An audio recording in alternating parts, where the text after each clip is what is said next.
Ano na yung update doon sa manifesto na naumpisan po natin parang died down na ata? Ewan ko, nasa tao yun eh. Nasa inyo yun. Sa akin, basta ginawa ko yun. Ginawa ko, tapos yung gusto pumirma.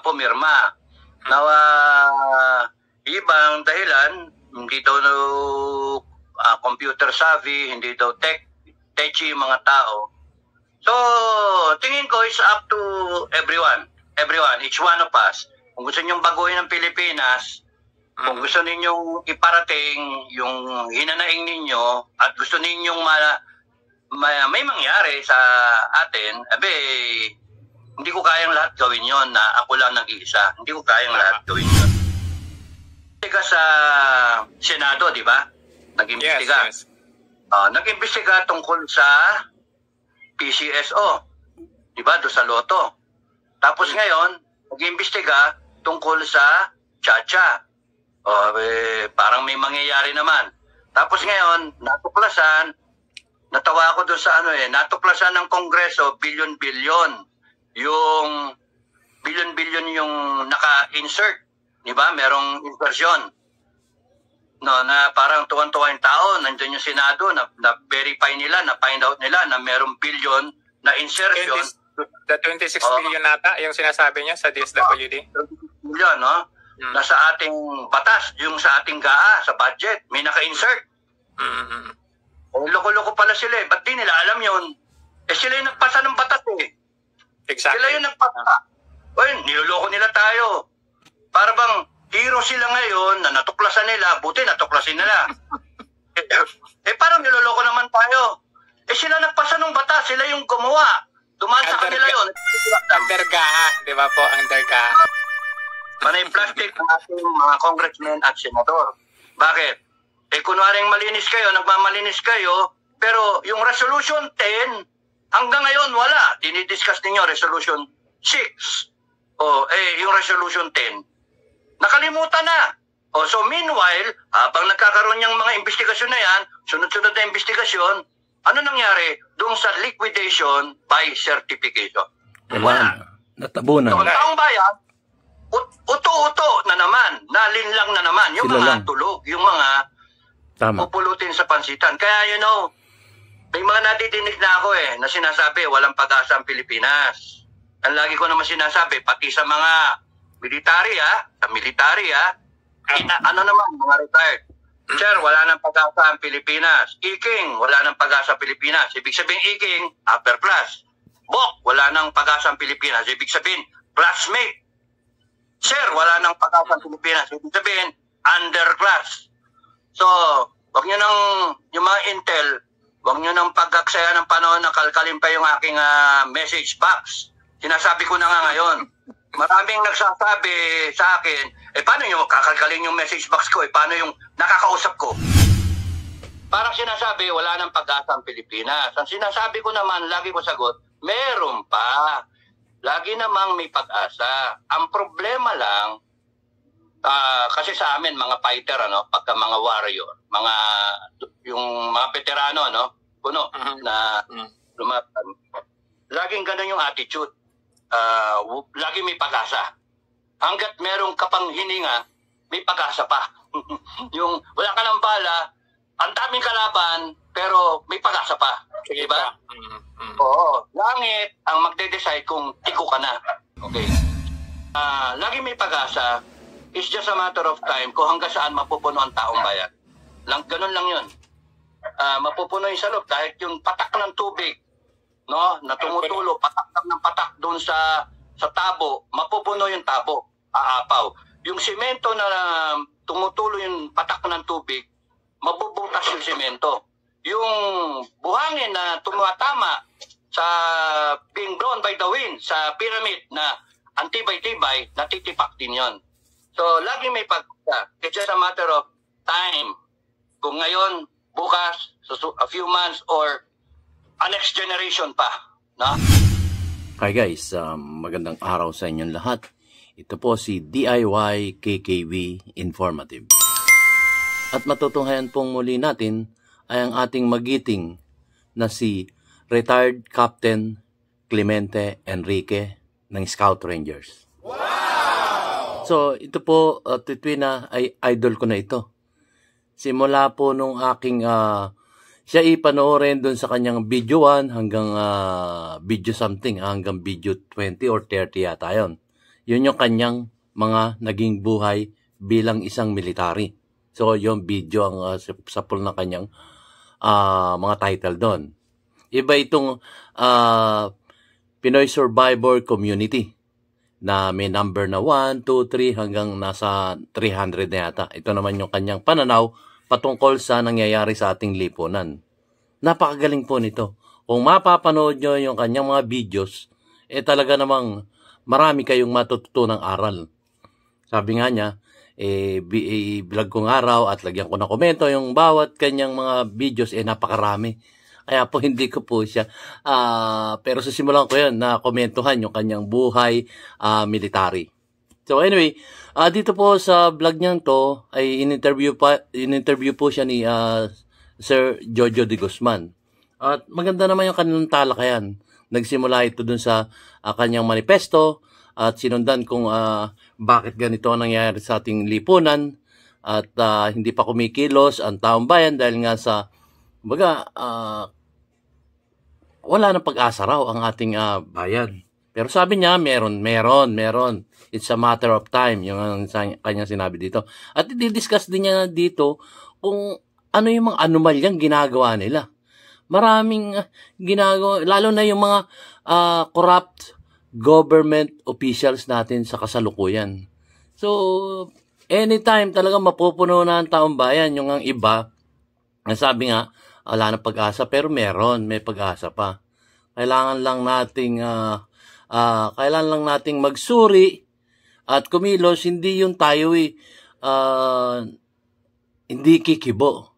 Pero sabi nga niya, mas maganda na yung hindi kumikibo na may laman. May laman, sabi niya, may laman ang utak. Kaysa naman doon sa maingay na wala naman lamang ang utak. So, yun. Matutunghayan nyo dito yan yung ano yung explanation niya. Talaga namang kayo may matututunan dito, guys. So, yun nga. Kung kayo gustong pumirma doon sa kanyang manifesto, pirma lang kayo. Ilahad nyo ang inyong mga damdamin. Kung gusto nyo makipag-participate, kung ano ang inyong sasaloobin patungkol sa nangyayari sa ating bansang Pilipinas sa kasalukuyan. So, eto na po, guys. Masyado mahaba na yung introduction ko. Ito na po si Sir Dado. At bago ako magpatuloy, papasalamat muna po ako sa aking mga viewers at lalong-lalo na sa aking mga subscriber na patuloy na sumusuporta sa ating YouTube channel, DIY KKB Informative. So as of this moment, meron na po tayong 5,156 or 57 na subscriber as of this moment. Maraming salamat po sa inyo. At lalo-lalo na yung mga subscriber ko. 100 na mga nadagdag simula nung huling kong vlog. Thank you po. Maraming salamat po sa inyong suporta sa ating YouTube channel, DIY KKB Informative. So ito na po, guys. At marami kayo, huwag nyo kaliligtang medyo mahaba ito pero marami kayo matutunan, guys. So, ito na po. Si Sir or Captain Clemente Enrique ng Scout Rangers. Kadado. Ito na po.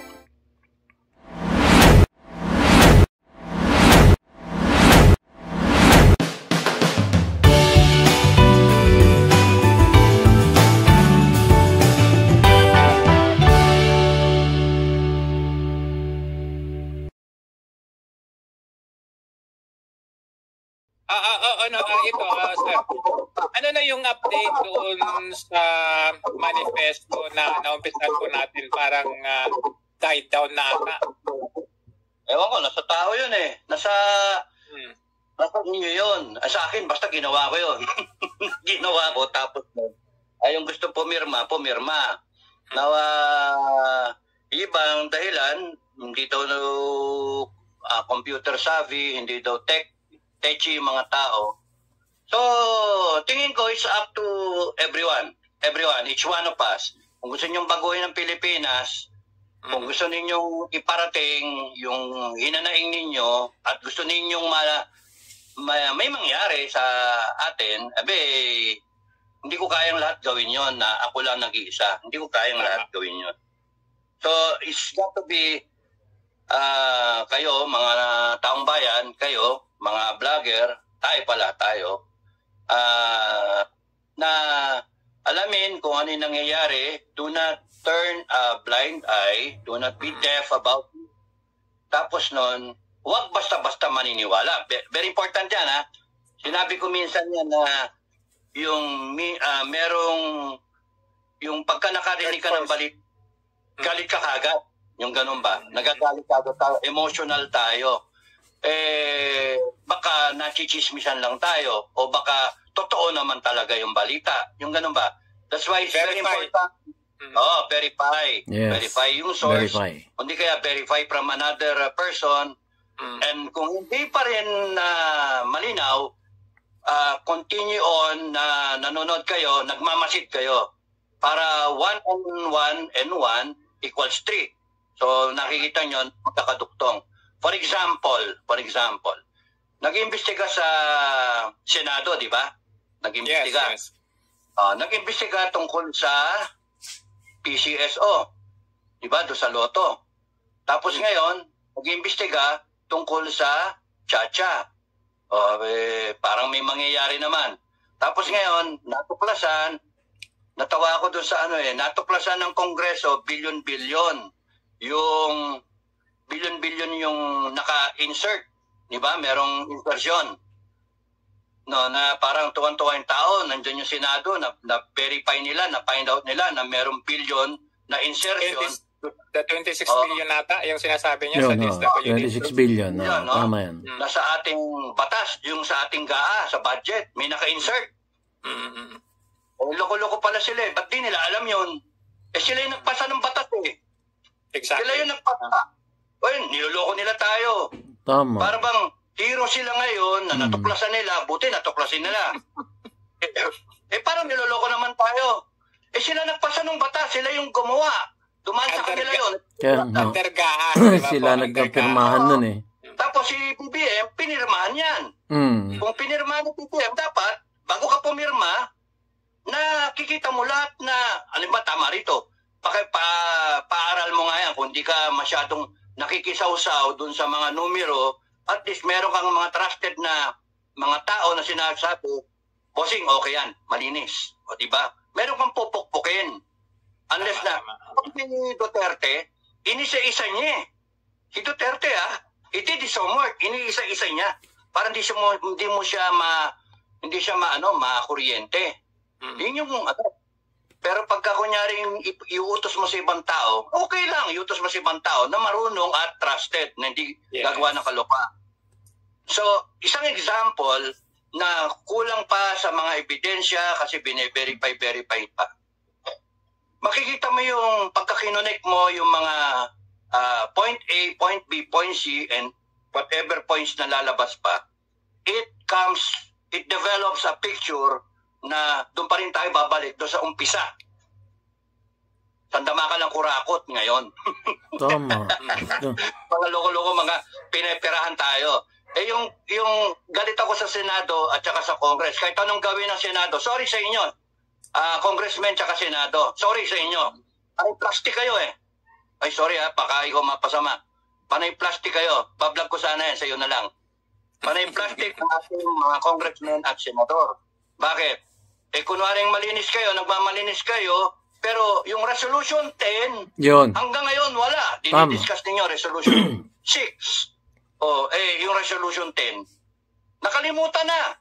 So meanwhile, habang nagkakaroon yung mga investigasyon na yan, sunod-sunod na investigasyon, ano nangyari doon sa liquidation by certification? Wala. So ang taong bayan, uto-uto na naman, nalinlang na naman yung mga tulog, yung mga pupulutin sa pansitan. Kaya may mga nadidinig na ako na sinasabi walang pag-asa ang Pilipinas. Ang lagi ko naman sinasabi, pati sa mga military mga retired. Sir, wala nang pag-asa ang Pilipinas. Iking, wala nang pag-asa ang Pilipinas. Ibig sabihin Iking, upper class. Bok, wala nang pag-asa ang Pilipinas. Ibig sabihin, classmate. Sir, wala nang pag-asa ang Pilipinas. Ibig sabihin, underclass. So, wag nyo nang, yung mga intel, wag nyo nang pag-aksaya ng panahon na kalkalin pa yung aking message box. Sinasabi ko na nga ngayon. Maraming nagsasabi sa akin, paano nyo kakalkalin yung message box ko? Paano yung nakakausap ko? O, di ba? Nasabi ko na ngayon, marami akong nakakausap. Nagalit na. Nagagalit. Kasi, parang sinasabi, wala nang pag-asa ang Pilipinas. Ang sinasabi ko naman, lagi ko sagot, meron pa. Lagi namang may pag-asa. Ang problema lang, kasi sa amin, mga fighter, pagka mga warrior, yung mga veterano, puno, na lumatan, laging ganun yung attitude. Lagi may pag-asa. Hanggat merong kapang hininga, may pag-asa pa. Yung wala ka ng bala, ang daming kalaban, pero may pag-asa pa. Sige diba? Oo. Langit ang magde-decide kung tiko ka na. Okay. So ngayon, langit ang magde-decide kung yung bansa natin gano'n na. Wala na. May pag-asa lagi. But ang problem is, it's a matter of time. Yung timing. Pwedeng ngayon, pwedeng the next few months, pwedeng 2028, nagkaroon na eleksyon, binoto natin yung presidente, panibago na naman. Or pwedeng walang eleksyon, so tuloy-tuloy yan hanggang sa magkaroon ng revolusyon. Hindi natin alam kung ano. So, lagi may pag-asa. It's just a matter of time kung hanggang saan mapupuno ang taong bayan. Ganun lang yun. Mapupuno yung salot kahit yung patak ng tubig, na tumutulo, patak ng patak doon sa tabo, mapupuno yung tabo, aapaw. Yung simento na tumutulo yung patak ng tubig, mabubutas yung simento. Yung buhangin na tumatama sa being blown by the wind sa pyramid na antibay-tibay, natitipak din yon. So, lagi may pagkakita. It's just a matter of time. Kung ngayon, bukas, a few months, or a next generation pa. No? Pero, yung mga nakakausap ko, ang sinasabi ko sa inyo, mga kababayan at mga kapwa natin ng mga retired at sa armed forces, pare-pares ng iniisip wala nang pag-asa. At lagi ko sinasabi, huwag tayong uuwi doon sa magulo, yung patayan tayo. Huwag tayong umuwi sa ganon, huwag tayong pumunta doon. Kasi yung pagka sinasabing wala nang pag-asa, parang sinasabi ng utak ng mga tao at the back of our heads sinasabi, wala nang pag-asa kaya tayo na lang ang gumawa ng pamamaraan. May nadidinig ako ng mga vlogger at mga tao na sinasabi, military, ano pa hinihintay ninyo? Umano na kayo, gumalaw na kayo. Pero we should all be careful. Maraming iniisip yung armed forces natin ngayon, tsaka yung PNP. One is yung peace and order, yung security, yung China to contend with, yung mga ganun ba, modernization, etc., etc., training. Maraming iniisip tayo. Meron pang insurgency na wag nyo natin bigyan ng problema yung armed forces. Alam ng armed forces kung kailan sila, kung anong gagawin nila, at kung kinakailan silang mag-respond sa tao. Sa ngayon, balik tayo sa manifesto. Wala pang 20 mil Currently, 15,400. Tama. Wala pa nga merong 1,000 kay Makanas, merong 1,000 sa akin, so that makes it around 17 plus. Tumatawag tayo papuntang 18,000. Pero tuloy-tuloy pa rin yung mga nagme-message. Tuloy-tuloy pa yan. Iba nga, natabunan mo. Kaya nga, nag-iisa kasi siya kung ako lang kung milyon ang hinihintay mong magpipirma dyan, hindi ko kaya yon. Hindi ko kaya mag-isa na yon. Pagka gano'n, titigil na ako mag-vlog. Kasi ang asikasuhin ko na lang yung ating listahan, yung master list. Tapos i-guess na lang ako sa inyo. Sabihin ko na lang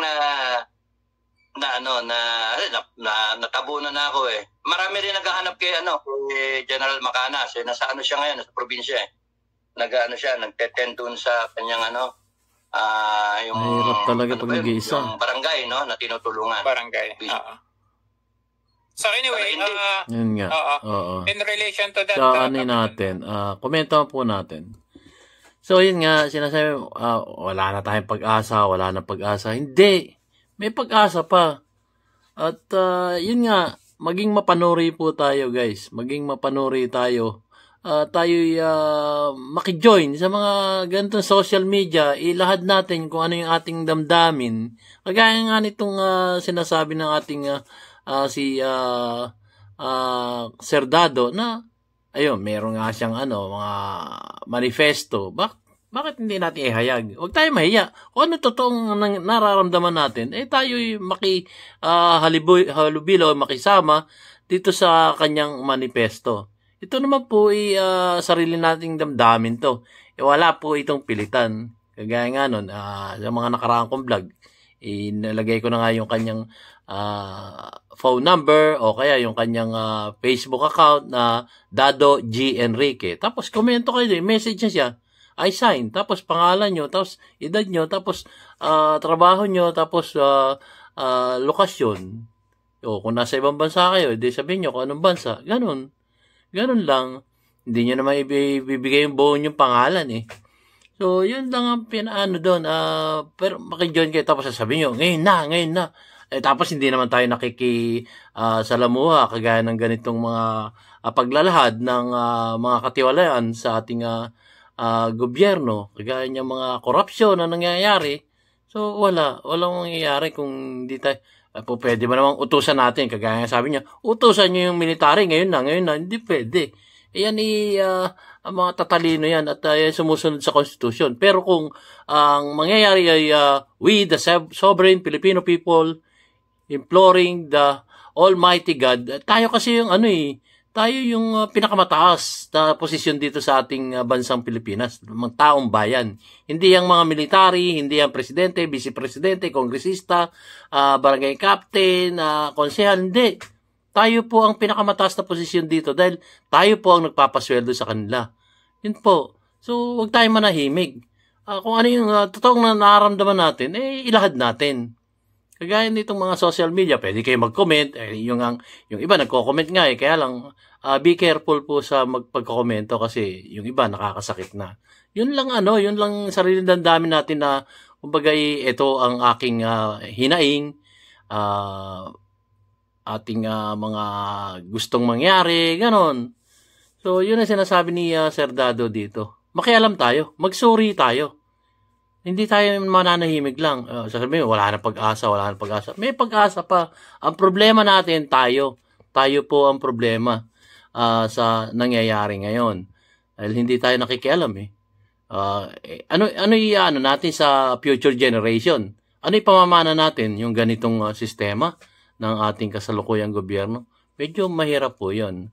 Ako po nagsusuri din dito dahil nakikita nating marami namang nangyayaring anomalya talaga naman dito sa ating inang bansang Pilipinas. So, ituloy po natin, guys.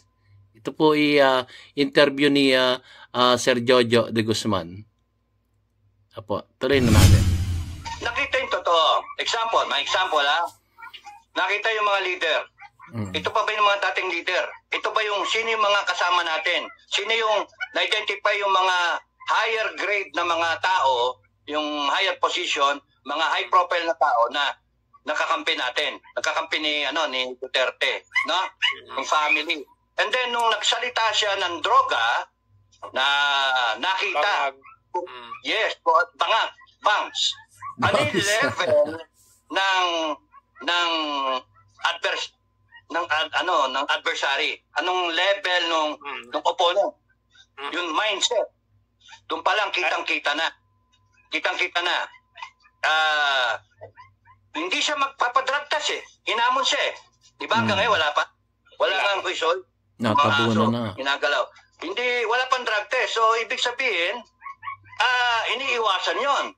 So, right there, sinasabi ng Malacanang, weakness namin yon, yung droga. Grabe.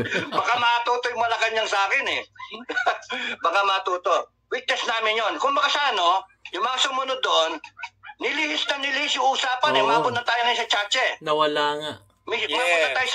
Umabot tayo sa PCS o umabot tayo sa ganito. Pero yung droga, Natabunan na. Ang binitawan doon, si Duterte yung bangag. Si Duterte nagdodroga. Di ba?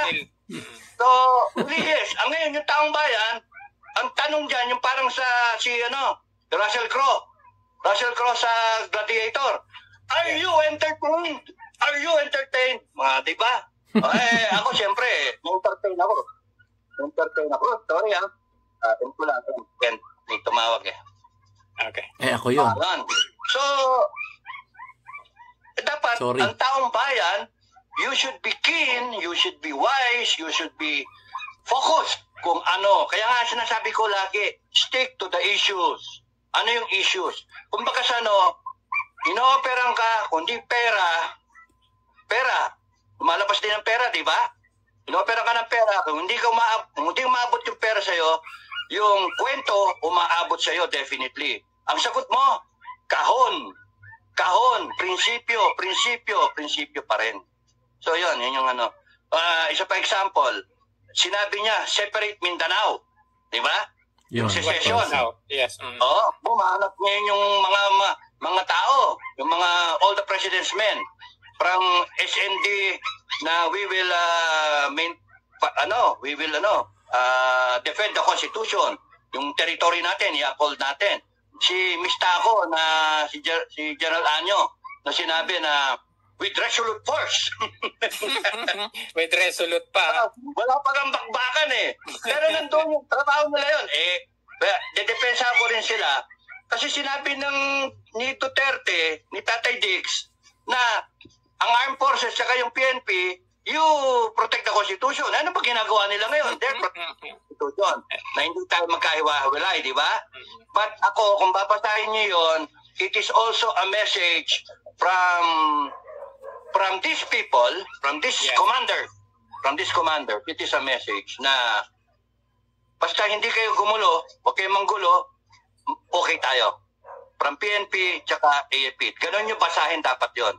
Pero ang nangyayari kasi ngayon, mga pro-Duterte, minsan na vloggers at tsaka mga taong bayan, minumura na eh. Tarantadong Browner yan, tarantadong Acorda yan, etc. Diba? Which we should not do. Hindi dapat. Because yung AFP at PNP, professional professional yan. Alam nila ang ginagawa nila. They will not follow unlawful orders. Ganon ang armed forces. No? In 1986, nung panahon namin, tigulang na kami. 1986, kahit merong order, kunwari, assuming na may order ng EDSA 1 na upakan, hindi kami basta-basta uupak. Kaming mga tinyente, kapitan at that time, tinyente pa lang kami, second lieutenant pa lang ako nun. Hawak namin yung tao. No amount, yung mga general, walang saysay ang mga general kung hindi nila hawak yung mga tao. Kaya ang importante yung mga tao, yung mga men in ranks, yung mga kasundaluhan. Yeah, yung tropa. Now, mahirap pilitin yung tropa na gawin ang isang bagay na mali. So, yun ang tandaan nyo. Professional na, 1986. Nung iniwanan namin, ako nung malis ako, 95. Nung na-retire yung klase namin, 16, 17, 18, yung uli. Tapos ngayon, nasa 1989 na, 1990 hanggang 92, yung mga ruling classes na. Wala, professional na ngayon ang armed forces. Walang takot. Walang kaduda-duda yung armed forces na they will do the right thing. Yun yung sa akin. So it's a matter of time. Again, ngayon, kung cool na cool yung armed forces, kasi di ba sinabi ko naman sa inyo, June 30, yun yung 2 taon. Baka matuto kasi yung pagka nag-a-analyze kasi, no? Para mag-re-elect sila si Bibi Sara. Yung ano ba? Malaman. Diba yung yung June 30, di ba? Exactly 2 years. Tama? Nasa batas kasi yun eh. Nasa Constitution. Marami pang taong di alam yun eh. Di ba? Maliwanag niya, Sir Dado. Banggitin ko ulit kaya. Oo. Sige. Banggitin ko kaya ulit. Sige, ituloy mo. Go ahead. Marami pa sabi ngayon na. Now na. Hindi pwede. Hindi pwede kasi kung kung gagalaw ka na rin lang, mga taong bayan, kung kayo magrereklamo na rin lang at kayo magsasama-sama towards in expressing your sovereign will na tama na, ayaw na namin ng korupsyon, ayaw na namin ng nakawan, ayaw na namin ng mga abusado, ayaw na namin ng mga sinungaling. Yung mga ganun ba, pwede nyo naman i-express yan ng eleksyon, 2025, 2028. Lagi tayo may eleksyon every 3 years, no? Isang local, isang presidential. Pero hindi, napudol kami, napudol eh. So, pwede yun, express nyo yung sovereign will ninyo, sangayon sa ating constitution, na ipapakita ninyo yung inyong sovereign will na mapayapang paraan. Hindi yung you take up arms against government. Sasagasaan kayo ng armed forces noon. Babarilin kayo ng armed forces noon because it will protect the state. Tama? Di ba? Tama. It will protect Tama yan. trabaho ng armed forces yan. Kung sweldohan ninyo yung armed forces at saka yung PNP, all uniform personnel, para protektahan yung gobyerno. Tama, di ba? Tama. Pero, merong pero eh. Pagka yung gobyerno, binubudol ka na, mag-iisip yung inyong armed forces tsaka yung PNP. Bakit? Kasi, teka, sino ba naglagay ng mga gagong hinayupak na tao na yan, ng mga abusado? Di ba taong bayan, yung sinasabi na we, the sovereign Filipino people, na nagratipika sa konstitusyon, na sinusunod nating lahat, na magbobotohan tayo every 3 years, na maglalagay tayo ng presidente down the line. Taong bayan. Anong ginagawa ninyo, ang taong bayan? Nakikita kasi ng taong bayan na nakikita ng ating armed force. Wala namang problema eh. Because majority Majority, natutulog. Natutulog majority. Ayaw makialam, di magsusulit. Walang angal-angal. Nauna, wala pa nga nagkakalsada, di ba? Meron na ba nagkalsada? Wala. Even yung manifesto nga kulang na nga eh, pero gusto natin nauna. Manifesto pa nga lang kulang eh. Yes. Tama. That's the problem. Yun nga. Panay, that's why sinasabi ko, maraming maingay, pero baka mamaya, pagka nandyan na sa kalsada at nagkahirap-hirap na, ang kawawa, yung maliliit na tao. Sila yung makakawak pa, sila yung sasagasaan, sila yung mayayari ng armed forces, sila yung mabibilad sa araw, sila yung matgugutom. Lagi na lang yung taong bayan ang nahihirapan, which is wrong. Kaya nga, meron kayong gustong mangyari para sa akin, it has to be a whole of nation approach. Yun, tama. Whole of nation. Komento natin. Yung sinasabi ni Sir Dado, yun nga yung whole of nation approach. Ang isang halimbawa yan, yung 1986 people power. Di ba? Yung 1986 na yun, talagang, kumbaga, ang sumuporta doon ay ang dalawang general. Ang nagsimula noon ay yung dalawang general. At sila ay nasa Camp Aguinaldo noon. Tapos ngayon, naipit sila doon. Tapos ngayon, ang ginawa nito, kasi hindi nagugustuhan ng dalawang general na yun. Yung patungkol doon sa pamamalakad ng ating Marcos Sr. nung panahon na yun. So, ang ginawa nila, yun, parang style ko. Yun ang nangyari noon. Tapos, siyempre, naipit sila doon sa Camp Aguinaldo. Nabalita ngayon ito si Cardinal Sin nung nabubuhay pa siya.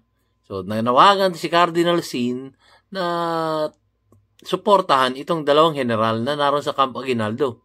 So, pag-utos ng si Cardinal Sin, siyempre, involved na ang simbahan.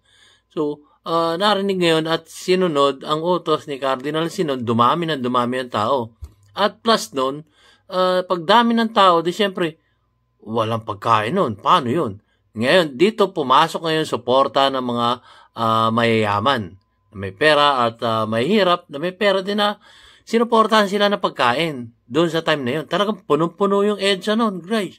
Talagang parang makikita mo, talagang kumbaga isang ilog na umaagos na mga taong bayan. Ang dami no, milyon yun.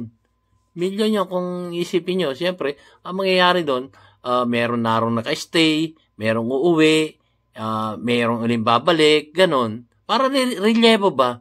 So, doon talaga nagsimula yung people power na yun, na meron talagang isang kilos.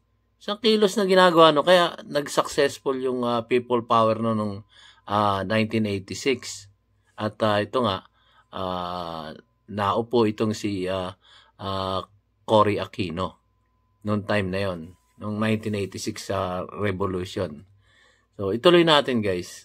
Kasi nga, yung hindi po pwede, now na, tapos, eto nga lang, mapayapang pamamaraan na nga ang ginagawa ni Sir Dado, yung manifesto niya, wala pang 20 mil. So, ano yung sasabihin yung now na? Gaya nga nung manifesto, guys, ito ay kahalintulad doon sa mapayapang pamamaraan ng ating national hero na si Gat Jose Rizal. Ang gamit lang niya. Nung panahon, laban siya sa Kastila noon eh. Yung panahon na yun, ang kanyang sandata lamang itatatlo. Ito po yun. Na-vlog ko na rin yun. Ang sandata niya sa mapayapang pamamaraan ay yung kanyang ballpen. Ang ballpen noon, yung balahibo ng agila o ng ibon na malaki. Tapos, yung tinta. Yun na naging panulat niya. Isasawsaw niya yung isang hibla pakpak ng ibon. Tapos, meron siyang papel. Doon siya sumusulat. At ang unang sinulat niya noon ay ang medyo nagkaka-mental block ng inyong lolo. Ang unang sinulat niya noon ay Florante at Laura. Ayun. Yun ang pinag-aaralan namin ng first year noon. At pangalawang sinulat niya ay yung Ibong Adar na Florante at Laura. Yung sumunod, second year kami noon. At ang pangatlong sinulat niya ay Noli Me Tangere. Third year kami noon. Kung kayo meron ganong mga subject noon sa Pilipino, ayun mga at ang pang-apat na sinulat niya ay yung pinakamabigat to. Yung El Filibusterismo. Doon nagimbal ang mga Kastila noon. So, yun, doon medyo tumubo na to o sumibol na itong mga Katipunero sa pangunguna ng ating si Gat Andres Bonifacio. Doon po nagsimula yon. So, ituloy natin, guys. Yung revolution ng panahon natin, uso na yun noon. Noong pang-unang-unang panahon. At nasundan nga nitong 1986 people power. So, talagang kailangan isang kilos. Kagaya niya, yung manifesto nga niya, wala pa nga 20 mil. Wala tayong magagawa kung hindi tayo kikilos sa mapayapang pamamaraan na ginagawa na ating magiting na si Sir Dado. So, ituloy po natin. So, huwag tayo magrereklamo kung halimbawa walang mangyari. Siyempre, hindi tayo salamuha sa mga ganitong pagpapahayag ng isang bawat vloggers natin. So, sa komento man lang yung makita natin. Siyempre, active din yung mga kabila na ayaw ng ganon. Kailangan mapayapang pamamaraan po tayo. Kung ayaw natin sa gobyerno, mapayapang pamamaraan. Huwag po yung madugo. Pangit yun, tayo maapektuhan. Kagaya nga nasabi ni Sir Dado. Ang haba na ng paliwanag ko. Ikaw naman, Sir Dado. Matanda, bata, tapos nun, mayaman, mahirap, may pinag-aralan, walang pinag-aralan. Elementary lang, isa, doctorate, etc., may profesyon, walang trabaho. So, halo-halo kayo, sabay-sabay kayo. Kasi ang boto ninyo, isa lang. Hindi yung porke ikaw ang pinag-aralan o porke ikaw mayaman ka. Dapat ikaw ang favored. Kasi social ka altas de ciudad ka Mali. Because in this country, ang dyan, 110 million Filipinos, ang dyan, lahat tayo, equal ang footing pagdating sa future ng bansa natin. Tama. Equal ang footing pagdating sa eleksyon. Ngayon, mag-iingay kayo. Ano mangyari? Walang mangyari dyan kasi kukunti Pero pagka kunwari, June 12, yung sinasabi ko, sige, June 12 na lang, wag na ngayon. Doon ako sa June 12 Oh, pwede. June 12. Ano ba meron sa June 12? Araw ng Kalayaan. Independence Binyag ko yan, Day. June 12. Araw ng Kalayaan. Meron bang batas na nagsasabi bawal mong isigaw yung you want to be free of corruption? Meron ba? Wala eh. So, gusto ko mangyari, buong Pilipinas, lumabas tayo. Lumabas kayo. Ingay. Magtingin tayo. Ayaw na namin ng kurakot. Ayaw na namin na magnanakaw. Ayaw na namin ng mga tarantadong hinayupak na manggagong mga politiko. Mga animal kayo. At pagka mula June 12, nadedeklara natin yung independence natin, no, lahat tayo. Ayaw na natin ng ganito, ng buhay. Ayaw na namin nahirapan kami. Ayaw na namin kinukulimbat yung pera namin. Mula noon, meron pa kayong ilang araw hanggang June 30, 2 taon ng presidente. 2 taon. At dahil doon sa sinasabi ko sa Constitution na anyone who succeeds the president, siyempre vice president yun, anyone who succeeds the president for an expired term, yung may nangyari sa presidente, knock on wood, na kunyari hindi nakatapos, nagkaroon ng upheaval yung tao, na inis talaga, pinakita, ang dami ng tao, milyon-milyon. Ano gagawin ng armed forces? Manon, paparilin ba niya yung 110 million? Hindi. Paparilin ba niya yung 50 million? Hindi. Yung 30 million ba, babarilin niya? Hindi. Makikita ng armed forces that the Filipino have spoken. And yung sweldo nila na galing dyan sa tao, yung kanilang mandate na galing dyan sa tao, makikita nila, tama ang tao. Yun yung majority. Gusto nilang tahakin. Just so, like yung Mindanao, ikaw yung Mindanao secession na sinasabi, it is a litmus paper. Testing, 1, 2, 3 yun. Testing, 1, 2, 3. Nakikita ninyo, yung gobyerno, nagre-react. Yes. Full force of the law. Kakatuan si Alvarez tsaka si Digong. Kakasuhan ng rebellion, accusation. Mga gago. Anong kaso? Alam nyo, yung salita na yon was intended para mag-iingay lang.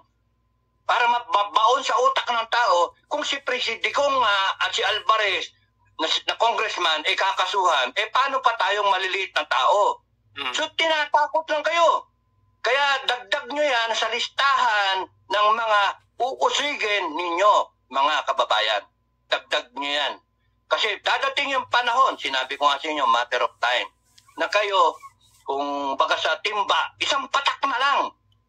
Ang tingin ko nga, 4 na patak na lang 4 na buwan na lang 4 na patak na lang. Mapupuno na yung timba, aapaw, sa galit ng tao. Ang nakakatakot dyan, sabihin ng tao, ayoko magpatawad, mga animal kayo. Tatanggalin namin kayo lahat dyan. Yung gano'n na nakakatakot.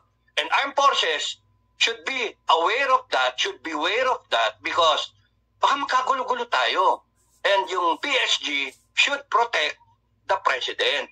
Yung first family should protect them. Not necessarily na makipagbarilan tayo. Makipagbarilan sila, ibig sabihin. So, anong pupunta ng Pilipinas? Mag-relax lang kayo. Mag-chill lang kayo. Kasi, ang sabi nga sa Constitution, kung the Vice President will succeed the President who was booted out, for example, the Vice President who serves for more than 4 years cannot be re-elected in the next election for the position of President.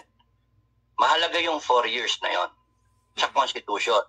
Yung 4 years na yon, magka-count or more, serving the unfinished term of a President. Tatanggal siya, yung Vice President, pagka ngayon nangyari, yung gusto ninyong mangyari mga taong bayan, parang sinasara ninyo. Hindi na mare-re-elect. Sinasara ninyo yung destiny ng isang tao. 4 na taon lang siya, si Vice President, na magiging Presidente. Kung yan ang gusto ninyong mangyari. Bakit palakpasin niyo yung June 30 para less than 4 years na yon? Tama? Less than 4 years na yun. After June 30, saradong 2 years na. Therefore, anything mangyari, less than 4 years, yung pag-serve ng unexpired term. Ibig sabihin, you can be re-elected for a president position. For the next, yes. GMA formula. Yung kay Erap, 3 taon. Plus yung 6 na taon, Siyam. plus yung 6 na taon, 9 years.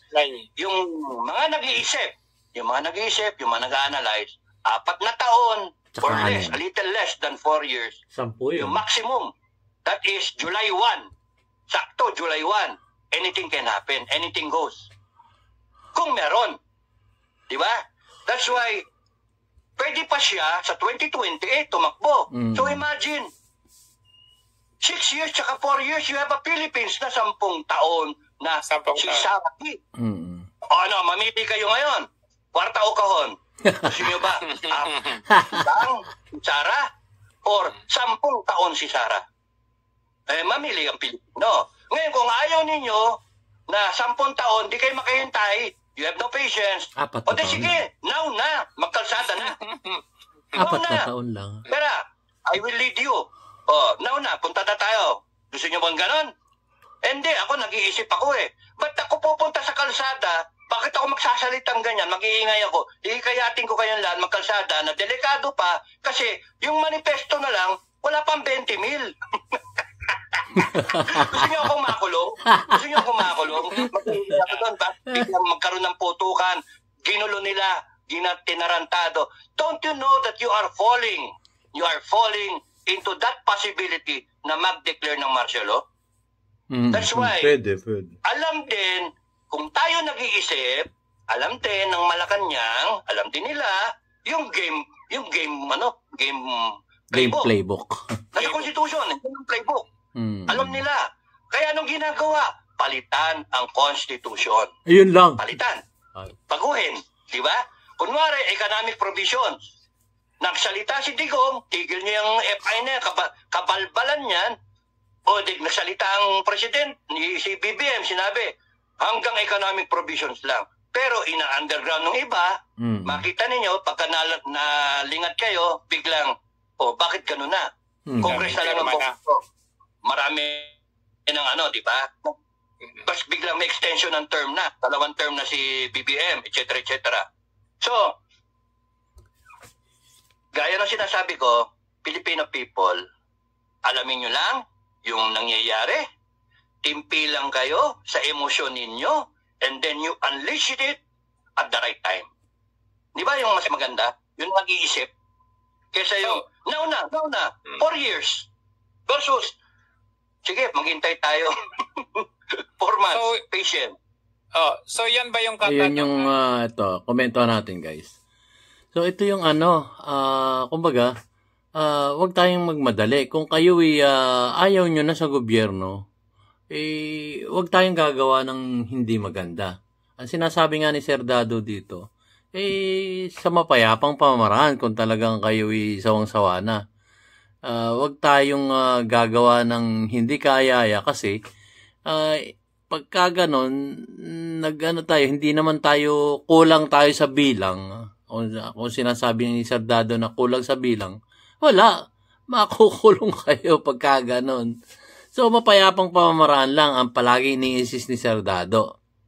Tapos, ito nga, ang mabigat nga nito, alam na ang game plan ng iba, ano gagawin ngayon nila? Eto, pumapasok na to guys, yung sinasabing constitutional change. Kaya nga, kung kayo gusto nyo yung ganun, sige.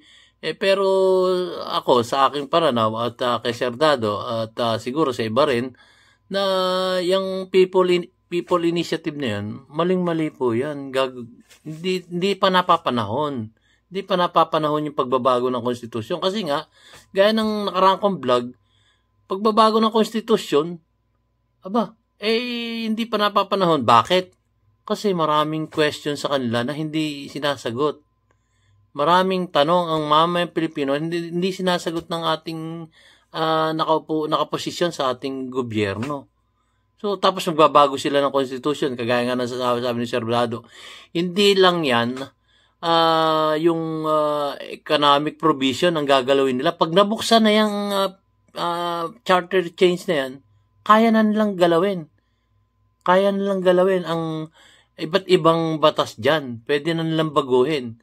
ano yung isang sinasabi ni Sir Dado? Yung terms extension, pwede na lang galawin yun. At magkakaroon ng Prime Minister at yung mga kongresista natin ngayon ay pwedeng maging mga assemblyman sa kanya-kanyang distrito. Gusto ba natin yun? Kung gusto nyo, magsawa ng kibo na lang kayo. Ganon. Pero kami, hindi kayo magsasawa ng kibo kasi nga, kinakatok namin ang gobyerno na gising, hoy, gising. Parang mali na yung ginagawa nyo. Pero sa mapayapang pamamaraan. Ganon po. So, ituloy po natin, guys. Hindi ko nga kilala yung mga yan eh. Hindi ko nga kilala eh. Wala akong intention na tumakbo sa public office o makisaw-saw dyan sa politika na yan. Ang tumi-tumi ng politika eh.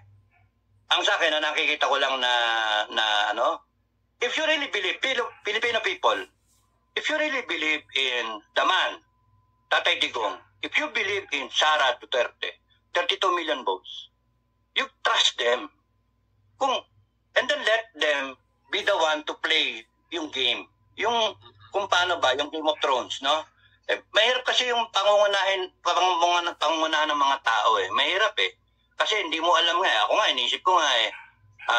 There came a time na in a recent weeks na bakit ganon?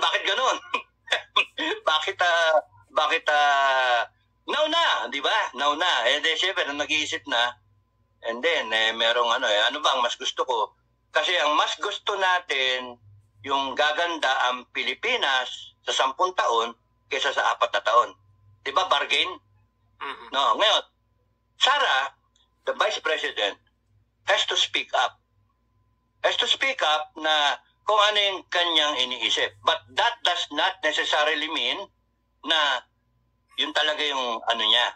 Yun talaga yung nilalaman ng utak niya. Ayoko ng pangunahan eh. Let us wait and trust her. Si Sara. Si BBM, let us kumbaga I think it is too much na hingin sa inyo na patawarin o yung bigyan ng pagkakataon. Kasi sa akin, para sa akin lang is way beyond that already. Na bigyan ng pagkakataon mo eh.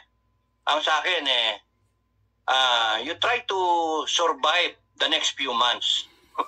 Yun na lang eh. You're surviving the next few months na magalit talaga taong bayan sa'yo. Kasi sa akin yung loto, wala eh. Para sa akin yung loto, walang kaanuhan yun. Walang patawad ako doon sa loto. Galit ako doon sa loto. Why? Lintik na yan na 20 pesos. Imbis na ibili ng bigas, itataya sa loto. Kaya nga. Hoping na mananalo siya. Hanip yan talaga mga budi ng mga taong Pilipino na yan. Mga animal ng mga tao. Sa akin yan, dapat kinakatay yung mga yan eh. Dapat yan, hulihin lahat. Tapos nun, pagka nag-turn yung tide, hulihin lahat yan. Lahat ng corrupt na yan, hulihin. At pananagutin. Hindi pwedeng awa-awa eh. Pananagutin. Kaya nga, isipin mo, walang nangyari doon sa investigasyon. Tapos nun, magpapadala yung hilahot na OFW. Tapos nun, makikita niya yung pera niyang pinadala, itataya lang. Alam mo nang dinoktor yung panalo eh. Kaya nga. Kasi 5 buwan. 5 game. Wala rin nangyari. 1.7 billion yung pot money. Si Senator Rapi Tulfo pa ang 100 sa 642, 649, 645, 642. And then 500 sa 649, 655, tsaka 658. Tama ba? Tigpa 500 yun. Kaya amounting total na 1.7 billion. Tatamaan yun in less than a month. Imposible. Napaka-imposible no. Ang problema, si Tulfo, yan nga eh. Wala nangyari. Nihintay ko magpatawag siya ng isang statistician. Wala nangyari sa yung para may basis yung mathematics. Para sabihin ng isang probability expert, ay hindi mangyari talaga yan. Yung 5 na game, tatamaan in less than 1 month. Yeah, nga. What's the probability? Ano yung ang pinag-usapan mo 1/58 million? Lahat ng kombinasyon na yon. Di umano nga. Lahat na yon. Nabayaran siya doon. Di umano. Imposible talaga yun. Kaya nga, bakit tumigil? Ano nangyari? Walang na-resolve. Kaya nga. So, makikita mo, talagang binobodabi lang tayo ng the greatest show on earth. Ngayon, bangayan ng senator at saka ng mga congressman. Kuno. Pero in the end, magkakampi lahat sila eh. Lahat sila nabili nila yung kaluluwa nila. Yun yung ano doon. Kaya nga, dadating. Sa akin, cool na cool ako kasi alam ko, dadating yung araw na yung taong bayan sobrang galit. Wala na talaga, sobrang galit yan. Hindi mo mapipigil yung tipong papatay pa eh. Yung mga taong bayan. Sobrang galit. Baka sunugin pa nila yung yung mga infra eh. Ayokong pangunahan sila pero siyempre nakikita mo naman sa history ng ibang bansa yan eh. Na sa French Revolution yan, nagpugot ng ulo eh. Di ba? Yes. Chinese Revolution, Cultural Revolution ang ginawa. Kaya nga, sa American Revolution, yung kanilang Civil War, grabe. Ayaw natin daanan lahat yun. Ayaw natin. Pero itong mga politika natin, sobra eh. Sobra yung ginagawa nila. Now, balik ako to sa military na sinasabi ko, mga nakakausap ko, no? Ayan, komento muna natin. Komento natin guys. Yun nga.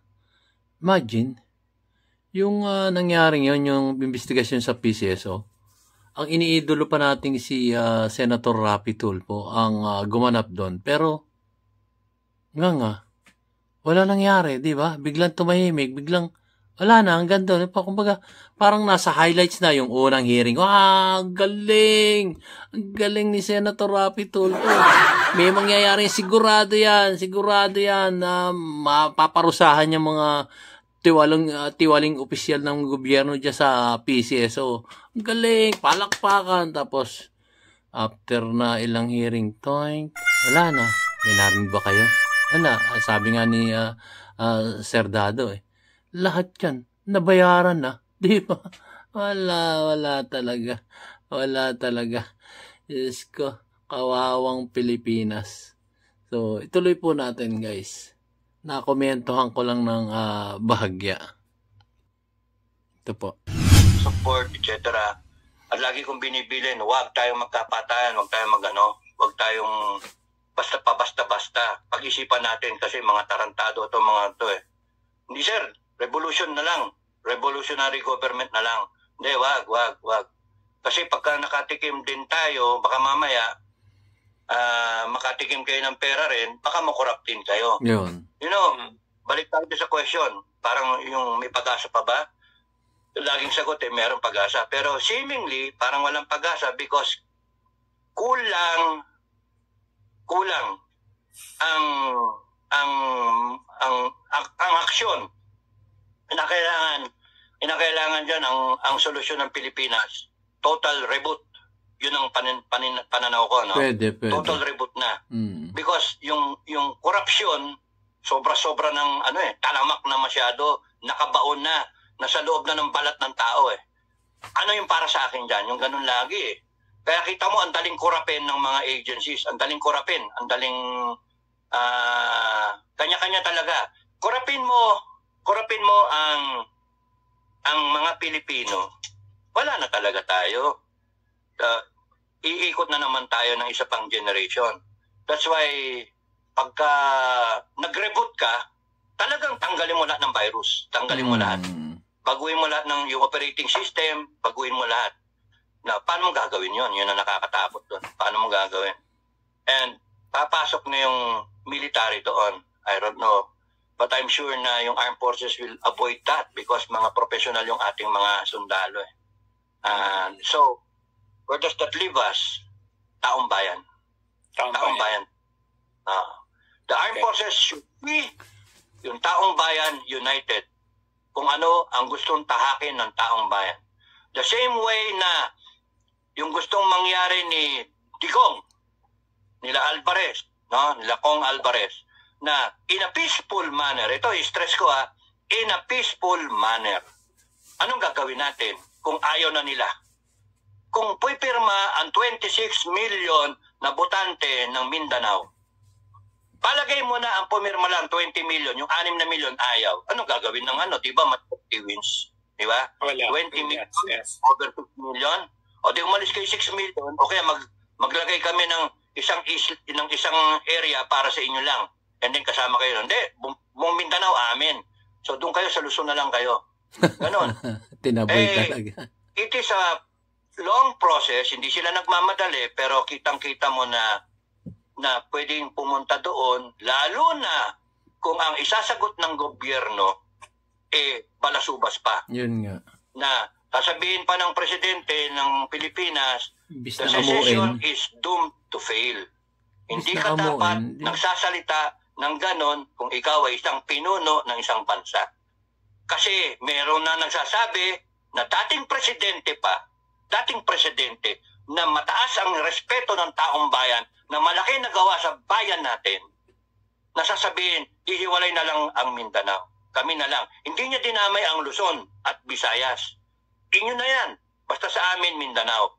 Ano ang masama na gustuin nila na magkaroon ng magandang buhay? Sasabihin ng iba sa atin, ay mali yun. Kasi Luzon, Visayas, Mindanao, Philippines eh.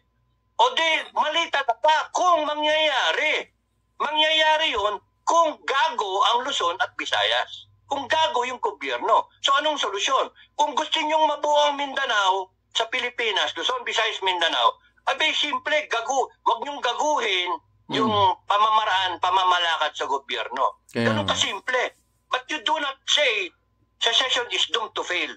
You do not say it will be met with resolute force. You do not say na we will defend, etc., magpatayan. O you do not say na magkakaroon kakasuhan ka ng etc., ng rebellion tsaka sedition. At yung mga legal luminaries pa nagsasabi, sa akin natuto ng batas.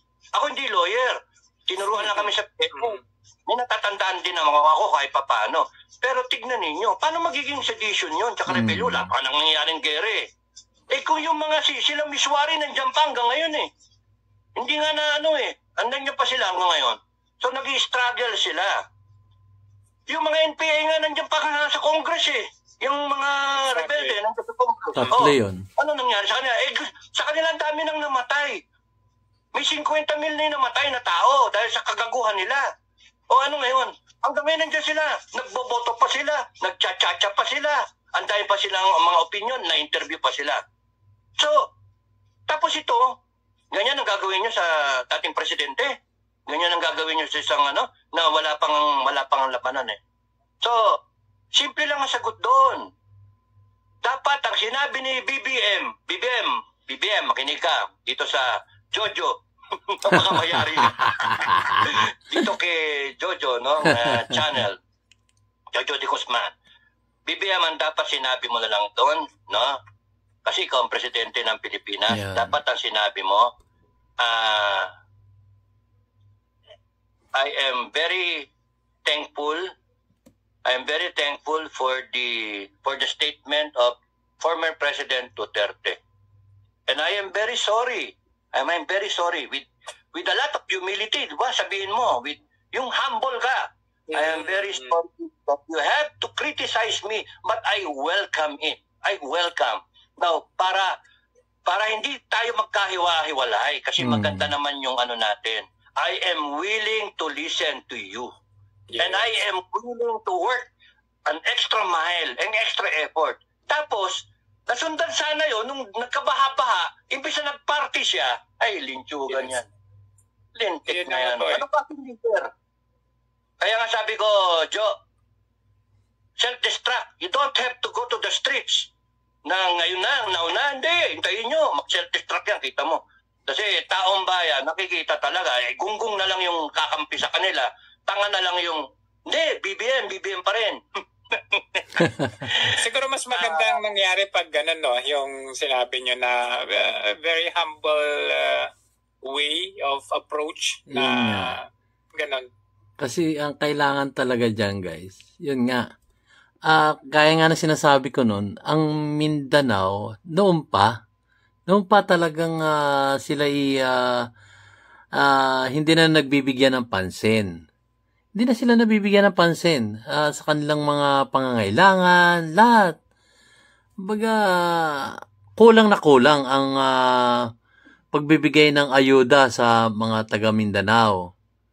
Samantalang sila yung pinakamalaki, ang ambag sa ating kaban ng bayan. Dahil, yun nyo, nariyan yung mga agrikultura ng mga prutas. Nariyan yung maraming agrikultura dyan. Yung pinya na lang. Di ba? May pinya dyan. Huwag na yung bigas. Marami silang produkto dyan. Tapos, yung minahan. Napakaraming minahan dyan sa Mindanao. Nandyan yung mga bakal, iba't ibang klaseng bakal. Actually, noon nga, yung Philippine Steel, nariyan, pero wala na ngayon. So, sana napunta yun. So, hindi natin alam kasi marami talagang mga kumpanyang malalaki dito nung araw na wala na dito sa Pilipinas. So, yun ang nakakalungkot po doon. At, yun, tuloy po natin, guys.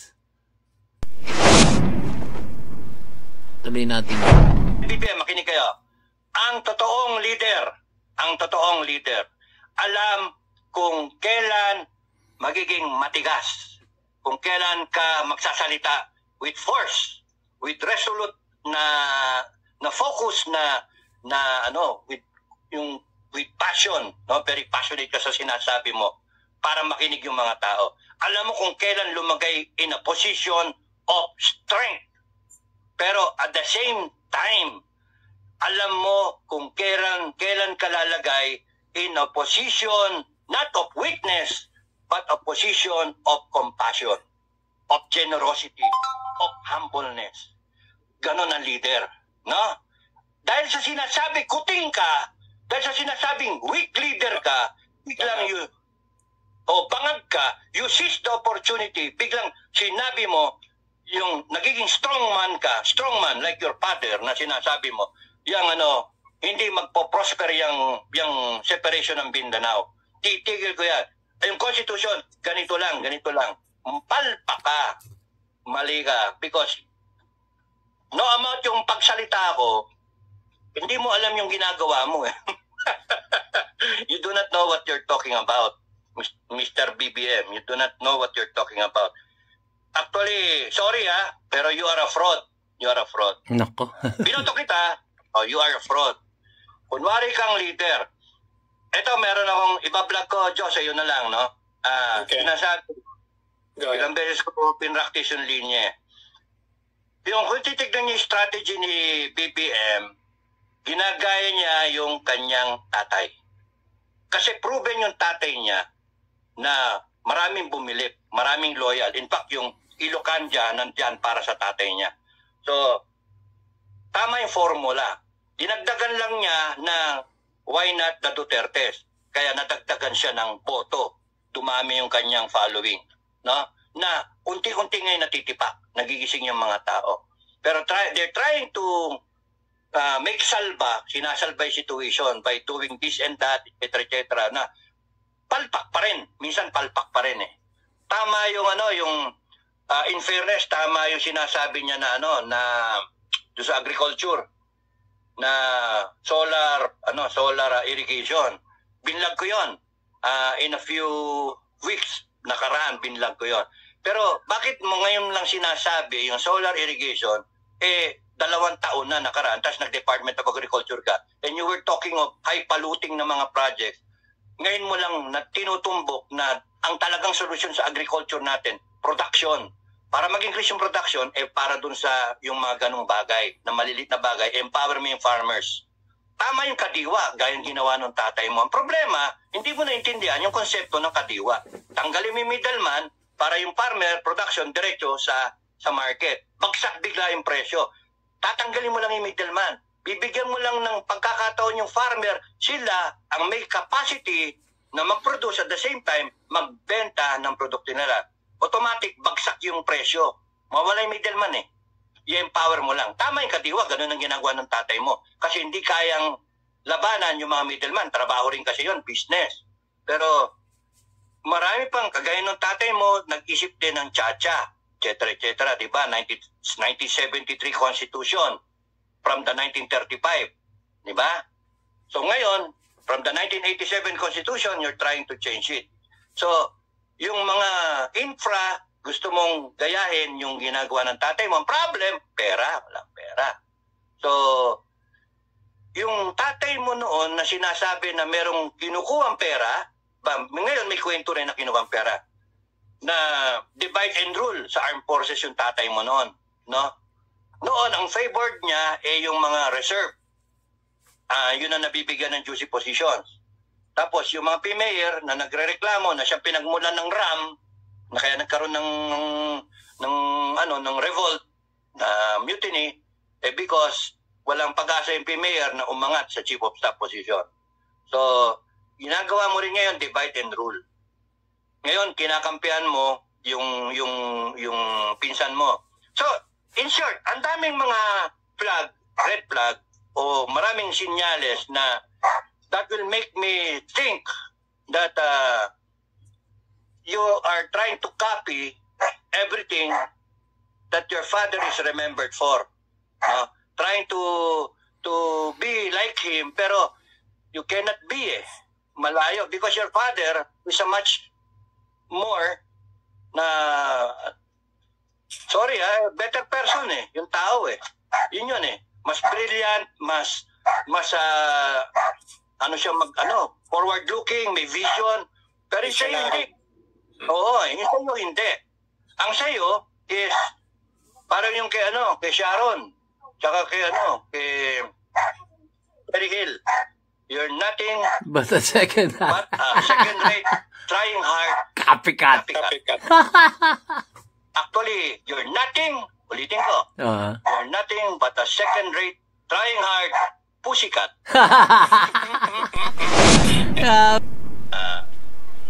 Tatlo na lang ang rason bakit nandiyan pa si BBM Una, tatay ni Sara, si Digong, Tatay Diggs. Alam mo, pagka tumayo si Tatay Diggs, tumayo siya ngayon, ang kalsada. Wala ka susunod yung mga tao. Full force. Kunyari si Tatay Diggs, kunyari lang ayoko baka mamaya gawin na namang ng ibang tao Pag-analyze tayo. Tatlo lang ang rason kung bakit nandyan pa si BBM. Walang magagawa dyan yung kanyang mga kaalyado. Walang magagawa. Because again, it is the taong bayan, di ba? Yes. Pagka nagpunta si Tatay Digong na PI, labas na, punta na siya. Kaya alam mo ba nandyan lahat ng tao? Pupunta na? And then what will happen? Sa dami ng tao, milyones, anong gagawin? Di ba? Tao. Susunod kay Tatay Diggs. Pangalawa, si Sara. Hanggat sinasabi na Sara na bigyan ng pagkakataon si BBM, nandiyan pa ang unity. Do you think ba magyayari yung kay Tatay Diggs? Hindi. Kasi nandiyan pa si Sara para pagbigyan ng pagkakataon, nakikinig pa siya, binubuhay pa niya yung unity team. Diba? Kahit masama yung loob, ayoko sabihin na talagang masama loob, hindi ko siya nakakausap Ang sa akin, nakikita ko, nakakasama na loob naman talaga yon.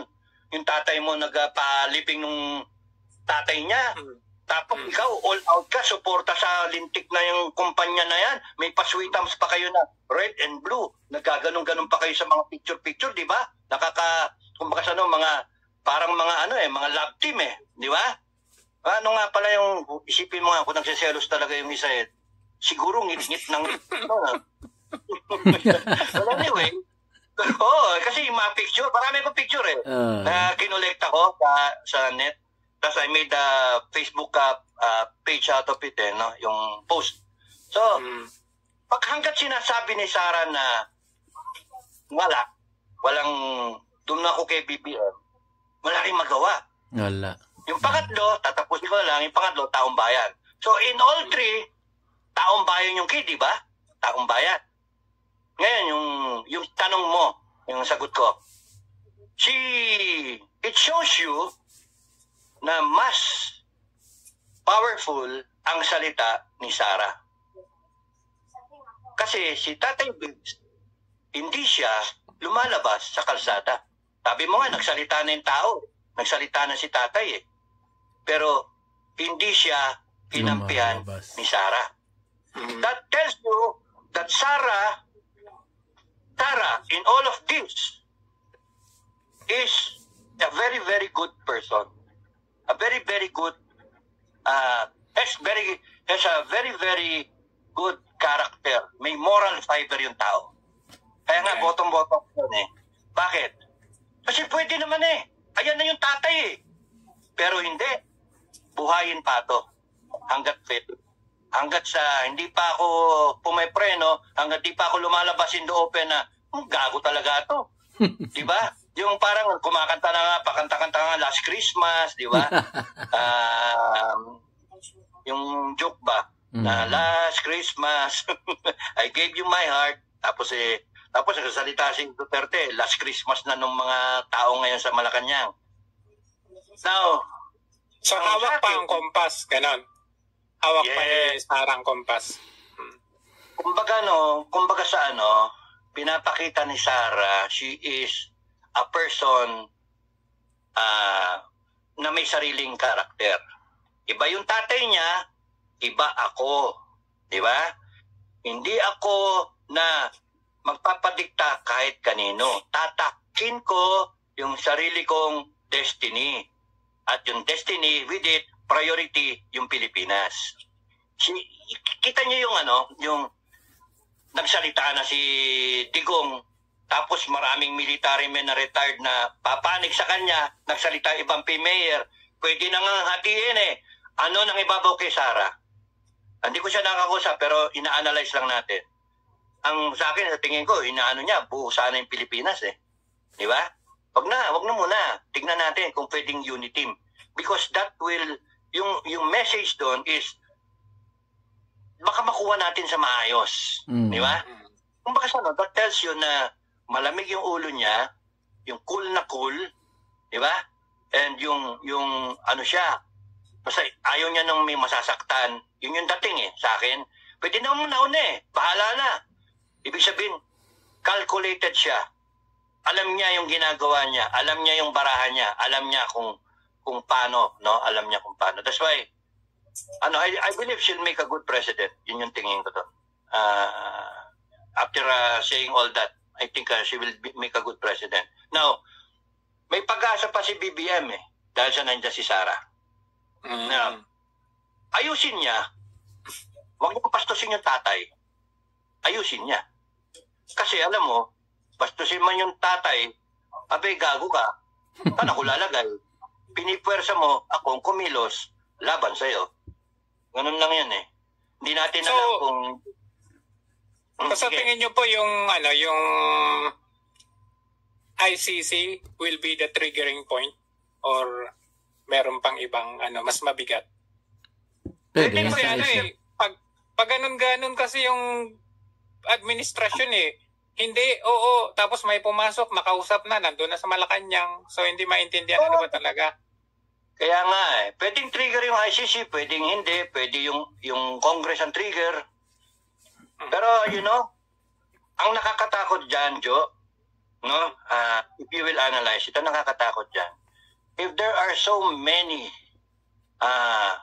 potential na trigger, parang highly explosive situation. Hindi lang, di ba yung isa lang na trigger, natatakot ka na eh. Parang pag sinindihan mo, wala, sasabog na, di ba?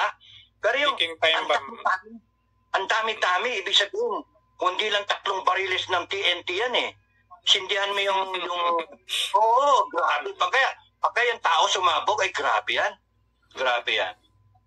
Alam mo yung tao ba ng 1986 noon? Yung tao humarang sa tangge. Di ba? From the point of view ng mga pare at madre at saka yung mga taong bayan na tinutulak yung tangking ganyan, nakatulak na ganyan, may hawak na rosaryo, it was a miracle from their point of view. From the point of view of the military men, there was no order. Nasagasaan sila. Walang order. Ba't kung masasagasaan yan? Yan yung nagpapasweldo sa akin. Di ba? So, dadating yung point na yung sinasabi ko, 3 barrel o 10 barrel na TNT, pagka night yan. So, pwedeng kahit alin trigger dun eh. Pwedeng SMNI nga eh. Pwedeng yung mga vlogger. Pwedeng kahit sino pwede na maging trigger o yung situation. Ang punto, Malacanang, bakit nyo papabuti sa ganon? Bakit nyo Kaya nga, Kung pwedeng ayusin or kung pwedeng Noon pa yan. magbago. Pero Noon pa siyempre, yan, ang yung tanong ng taong aayusin, bayan, dapat magbabago na pa kaya inayos na, yan? noon Parang pa. ganun ang- Dinadagdagan ng dinadagdagan. Sorry pero ako sagot ko hindi na. You know why? Hindi mo kayang baguhin ang karakter overnight.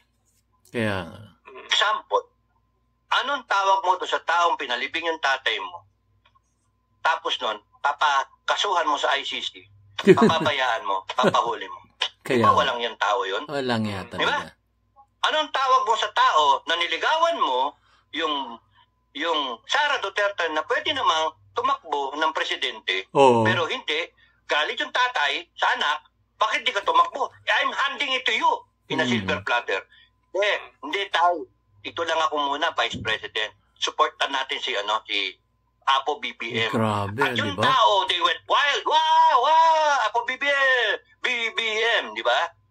And then, bigla mong, parang hinitsupwera, binibitawan mo, parang ganon ang dating. Mm. Di ba walang nga yung ganon, manggagamit? Oo. Now, Yeah. question mark. Komento Ano natin tawag mo ng konti. Kasi meron nga mga andyan mga nagko-komento sa akin na dun sa mga vlog ko. Bakit? Si Duterte ba hindi mananalo yan? Kung wala ang loyalista. Ayun, yung mga ganon. So, may balik naman na tanong yung mga DDS. Ayon sa kanila, sinasabi nga nila, bakit? Si BBM ba? Mananalo kung wala si Sara. Yun ang mga balikan tanong doon. Yun ang hindi naiintindihan at hindi sinusuri ng ating mga viewers. Kung magkokomento sila, dapat iisipin nyo rin, guys. Kasi may mga balik kasi kagaya nun, yung isang nagkomento doon sa Marcos loyalist. Hindi mananalo yan si Duterte kung wala ang mga Marcos loyalist. Kung balikan nga, ito nga ang balik nila, hindi naman mananalo si BBM kung wala si Sara Duterte. Di ba? Kaya, suriin muna po natin yung ating ikukomento bago tayo mag-type. Kumbaga yung sinasabi nga, think first before you type your comment. Ganun po. So, ituloy po natin. Kaprasong komento lang po yan dito. Meron kang Vic Rodriguez na kasama mo. Ang tagal-tagal na. Di ba ginamit mo lang? Kasi binabayaan mo rin. Di ba? Sandali lang Gulo yung aso Kung ka dito, magagalaw Ayan. Palitan ng mga dilawan Yes. So, anong tawag mo sa ganon? And anong tawag mo sa tao na hinahayaan yung pinsan mo, nagkaguhin lahat? O yung asawa mo, na yun yung question mark kung mabe-verify pa yun kasi hindi natin alam, di ba? Pero, connecting the dots, mas malaki yung timbang ng tao, tinimbang ka, ngunit kulang. Malaki ang kulang nitong tao na to. May diferensya. Tapos yung droga na sinasabi na Duterte na nagsabi na kasama siya sa listahan, biglang kinabukasan ang lumabas, PIDEA. Gago ka pala Dapat presidente lumabas. Dapat si BBM ang lumabas. Nagpa-drug test dapat. Either nagpa-drug test siya o nag-sorry siya, the easy way out with humility. Yes, paamin ko, pero that was a long time ago. Ganun Hindi magda-drug test siya. Parang yung Gloria Arroyo, I am sorry. Okay, Garcia. Pero hindi.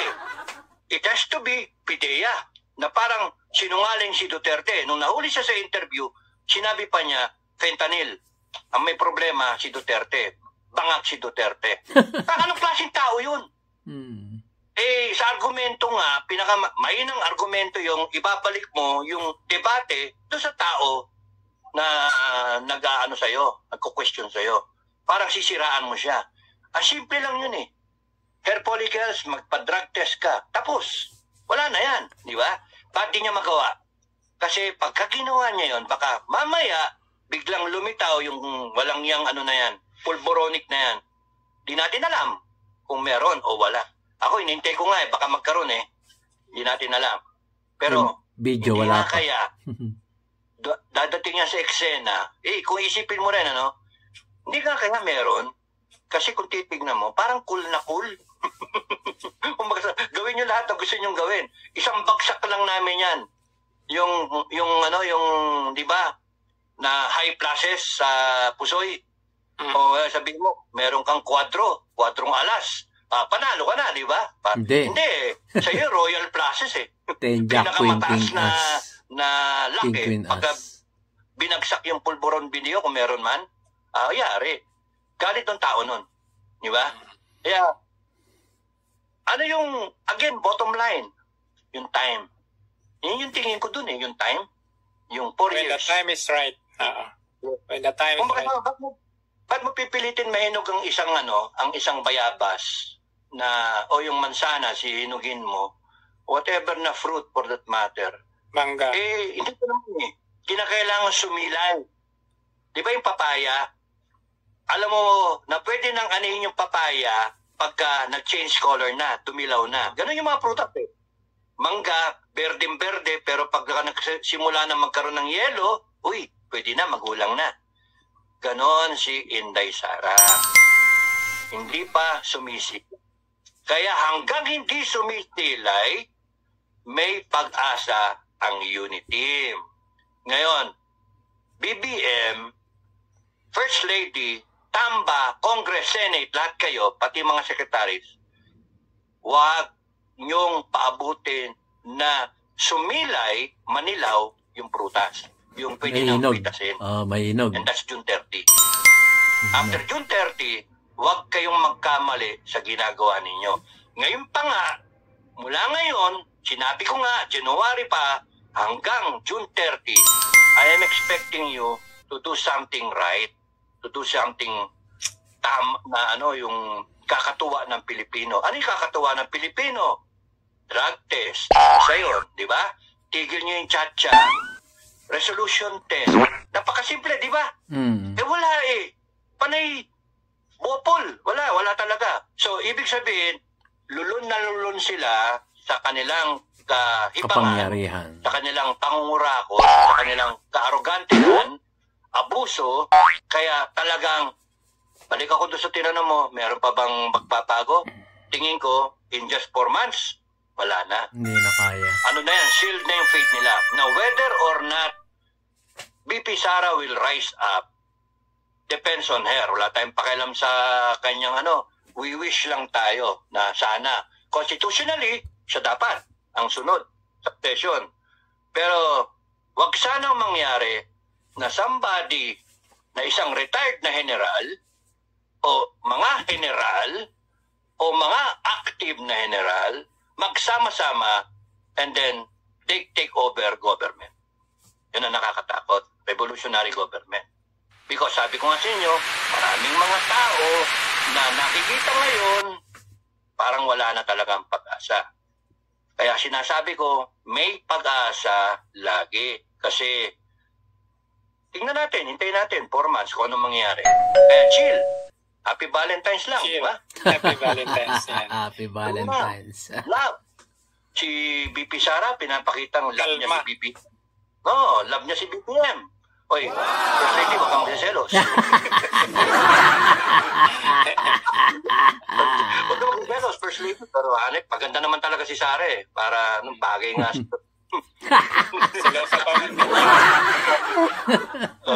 Joke lang yung joke. Para mataya na saya ng Pero anyway, sige, madako na tayo doon sa Oliver Lucas will always support you, sir. Maraming salamat, Oliver. DIY KKB, travel vlog in the Philippines. Thank you, DIY KKB. Announcement, interview na ko nito ni DIY KKB. So, i-support nyo yung channel niya, no? DIY KKB. So, thank you. Ingat lagi. Pero, ang dami nyong pwedeng gawin para masuppress yung paghihirap ng tao. Ang ginagawa ninyo kasi, sinusuppress ninyo yung freedom of expression. Ino-oppress ninyo yung tao. Mali kayo. So, saan pupunta yan? Ay, malalaman natin. Basta, as of my last vlog, sabi ko, you are on a self-destruct mode. kahit walang gawin ng taong bayan, self-destruct kayo. Kasi pagka dumating at nag-abot-abot yung puno ng taong bayan, mapuno, talagang mapupuno na, yung punong-puno na. Parang Fernando po, pagka napuno na yung salap, kakalusin kaya, ang ganun ba? Yun ang kinakatakot ko yung maging yung People's Revolution, yun ang nakakatakot Pati yung mga retirado, galit na galit, apektado yung pamilya nila Tapos yung, kunyari, armed forces, galit na galit din. Yung parang parang French type na revolution o kaya yung cultural revolution ng China ng Mao Zedong. Naku, nakakatakot yun Kasi yung may mga pinag-aralan, talagang yung mga people in government, pati yung everybody na galit ng tao, ni-round up talaga tsaka pinatay. Yun yung hindi dapat mangyari sa Pilipinas yun. That's why wag niyong sinusuppress ang tao. Let them bring out. Yung kasirolang kumukulo, pag tinakpan ninyo, sobrang biglang apaw yan.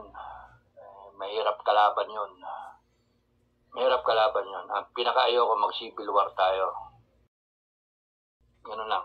Tama na yung pirma ka lang sa manifesto, pinapakita mo yung sentimiento mo.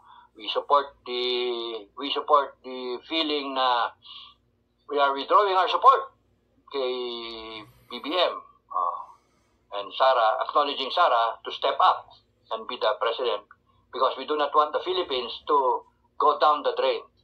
We are expressing our sovereign will. Now, kung mabot yan ng million-million, something to contend with. Dapat is either kayo makinig sa gobyerno o kung ayaw makinig, wala, mangyayari sa inyo. Good luck sa inyo. Or kung kunyaring konti lang yung makinig, yung mag-express ng opinion nila na ganyan, o di panalo yung BBM, hanggang 2028 ka. Good luck, Philippines, di ba? Ganun lang yun. Hanggang 2028, wala sigurong salita tungkol sa droga. Pero may mga nagte-text sa akin Sir, dito sa amin, laganap na naman ang droga. So yun, mga taong bayan na nagte-text sa akin. Kaya tama lang, we are withdrawing our support kasi hindi naman ganyan dati. Wala nang droga dito ng panahon di Tatay Digong. Yun yung mga comment ng tao. Oliver Lucas will always support you, sir. Maraming salamat, Oliver. DIY KKB, oy, travel vlog in the Philippines. Oy, thank you, DIY KKB. Announcement, interview na ko nito ni DIY KKB. So, i-support niyo yung channel niya, no? DIY KKB.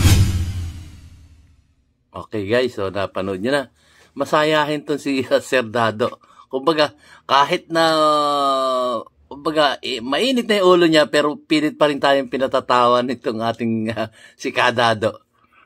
Masyado seryoso yung mga sinasabi niya, pero napapatawa pa rin niya tayo. Kahit na ganito, ini-neutralize niya yung mga pangyayari.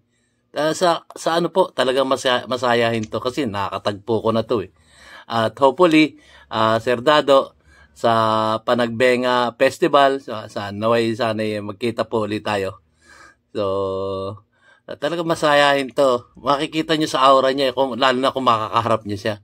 Kaya lang guys, if ever, ito as advice ko lang pagka kayo'y nag-attempt na gusto nyo siyang interviewin, siyempre interviewin niyo siya. Halimbawa, nasa interview na. So, pag tinanong niyo siya, habang nagpapaliwanag siya, wag niyo sisingitan ng tanong uli. Kasi, alam mo, nadidistract yung kanyang yung momentum sa pagsasalita. Kagaya nung ibang napapanood ko, i-interview, tapos biglang sisingit ng panibagong tanong, naado na yung momentum ng kanyang pagsasalita, madidistract po. Wag pong ganun ang pag-interview. Sorry po, doon sa tinatamaan, pero yun po ang totoo kung papanoorin nyo nga yung video nyo, ganun ang nangyari So, ganun lang guys, pag i-interviewin nyo siya, gusto nyo siyang makapanayam, habang nagtanong kayo, nagpapaliwanag siya, i-timing nyo naman yung susunod nyong question, hindi yung nasa momentum na siya ng explanation niya, bigla kayo sisingit. Pangit. Yung isang beses yung nag-interview, sinabihan, teka, patapusin mo muna ako, di ba? Barado siya doon. Maraming mga ganun nag-i-interview na, nag-i-explain pa si Sir Dado, isingita man ng tanong, naroon na sa momento, kumbaga sa guys, umaakyat ka na sa, sa bundok, tapos bigla ka pipitin, naroon na yung momentum ng iyong pagtakbo, pag-akyat, tapos bigla mo siyang pipitin. Ang hirap nun, nawawala yung momentum sa kanyang pagpapaliwanag. Yan guys, kapraso lang yun. Sorry po doon sa tinatabaan. Pasensya na po. Binigyan ko lang kayo ng kaprasong advice para nang sa ganun. Alam nyo na yung gagawin nyo pagka nag-interview kay Sir Dado. Huwag nyo i-interrupt habang siya nagpapaliwanag. Timingan nyo. Ayun. So, yun guys. Ito talaga, balik tayo. Masayahin to si Sir Dado at napaka-sayang pong kausap niyan. Lalo na off camera o behind the camera. Talagang kumbaga, ang feeling nyo, pagkausap niyo siya, parang niyo siyang barkada. Yun. So, yun po si Sir Dado, napakasayang kausap. At may laman yung kanyang bawat sinasabi. Every time na may itatanong kayo. At makatotohanan. At may matutunan kayo. So, yun na po guys. So, ako po Sir Dado, punta po ako dyan sa Panagbenga Festival sana mapaunlakan niyo po uli ako. Maraming salamat Sir Dado. At yun nga,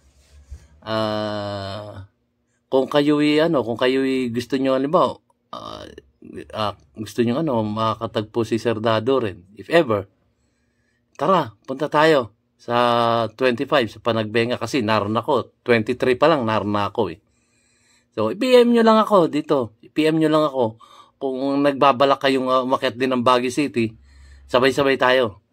At hopefully, makagawa ako ng t-shirt na sinasabi ni Sir Dados. Example lang, para sa akin to. Libre ko to dun sa mga makakatagpo ko dun. Na may tatak ng yung tatlong design niya. Kung mapapanood nyo yung nakaraan kong vlog, panoorin nyo. Nagpapalam nga ako kay Sir Dado na kokopyahin ko yung tatlong logo design at ako yung magpapa-imprenta sa sarili ko. Baka isuot ko rin yun sa Panagbenga. Hopefully guys, hopefully. Kasi nakipakita ko na sa inyo, meron akong 100 t-shirt dito na white pero yan natin. Kita-kita tayo doon guys. At makijoin tayo sa kasayahan doon. Hopefully makasama rin natin si Pinoy Survivor. Pasyalan nyo yung YouTube channel niya, Pinoy Survivor.